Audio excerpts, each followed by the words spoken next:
ಇನ್ನು ಬಿಜೆಪಿ ಪದೇ ಪದೇ ಮಹಿಳೆಯರನ್ನ ಅವಮಾನಿಸ್ತಾ ಇದೆ ಅಂತ ನೇರವಾಗಿ ಈಗ ರಣದೀಪ್ ಸಿಂಗ್ ಸುರ್ಜೇವಾಲಾ ಕಿಡಿಕಾರ್ತಾ ಇದ್ದಾರೆ.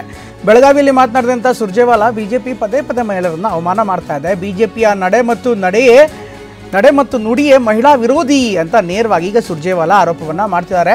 ಇನ್ನು ಹೊಲಸು ಕೆಲಸ ಭಾಷೆ ಬಳಸಿ ಅವಹೇಳನ ಮಾಡಿದ್ದಾರೆ, ಇದು ಕ್ಷಮಿಸಲು ಯೋಗ್ಯವಲ್ಲ, ಕಠಿಣ ಕ್ರಮ ಕೈಗೊಳ್ಳಬೇಕು ಅಂತ ಸುರ್ಜೇವಾಲಾ ಹೇಳಿದ್ದಾರೆ.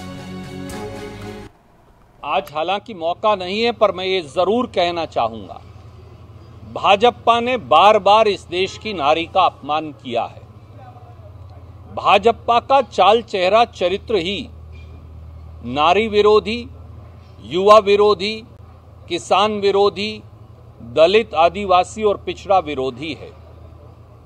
जिस प्रकार से गंदी हरकतें और भाषा का इस्तेमाल एक बार फिर भाजपा के नेता महिला नेत्रियों के लिए कर रहे हैं, न केवल वो भर्त्सना योग्य है, पर मैं कर्नाटक की सरकार से आग्रह करूंगा कि ऐसे अपराधियों के खिलाफ कड़ी कार्रवाई करें.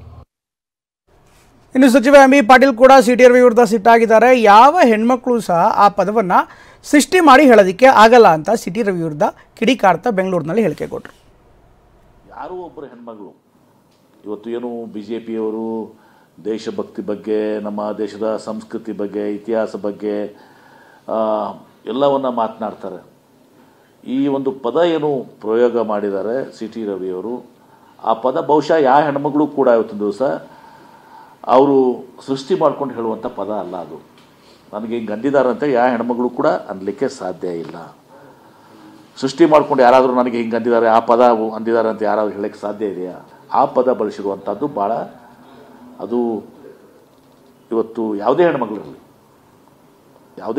ಇವತ್ತು ದಿವಸ ಲಕ್ಷ್ಮೀ ಹೆಬ್ಬಾಳ್ಕರಲ್ಲ, ಯಾವುದೇ ಒಂದು ಹೆಣ್ಮಗಳಿಗೆ ಆ ಪದ ಉಪಯೋಗಿಸಿದರೆ ಅದು ಘೋರವಾದಂಥ ಅಪವಾದ. ಅದು ಯಾರಂದರೆ ಚಿಂತಕರ ಚಾವಡಿಯಲ್ಲಿ, ಮೇಲ್ಮನೆಯಲ್ಲಿ, ವಿಧಾನಸಭೆಯಲ್ಲಿ, ವಿಧಾನ ಪರಿಷತ್ನಲ್ಲಿ